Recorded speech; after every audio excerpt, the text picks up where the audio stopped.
శ్రీకాకుళం జిల్లా Palasa railway station సమీపంలో గంజాయి పట్టుబడింది. పర్లాకిమిడి నుంచి తెలంగాణలోని మంచిర్యాలకి గంజాయిని తరలిస్తూ ఉండగా ముగ్గురు నిందితులు పట్టుబడ్డారు. ముగ్గురు ముద్దాయిల్లో ఒకరు పలాస మండలం పద్మనాభపురంకు చెందిన వ్యక్తిగా పోలీసులు గుర్తించారు. నిందితుల నుంచి 2 కేజీల గంజాయి, ఒక ద్విచక్ర వాహనం, 3 మొబైల్ ఫోన్లను స్వాధీనం చేసుకుని సీజ్ చేశారు.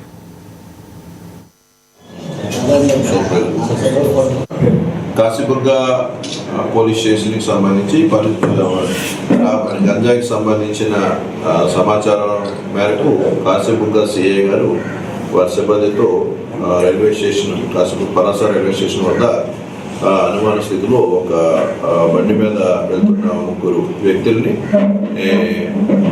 ఆపి వాళ్ళని మధ్యవర్తి సమక్షంలో సోదా చేయడం జరిగింది.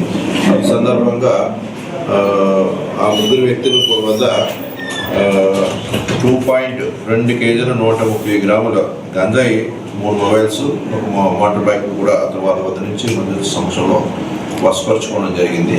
ఈ ముగ్గురు కూడా గతంలో విజయవాడలోని ఒక క్యాటరింగ్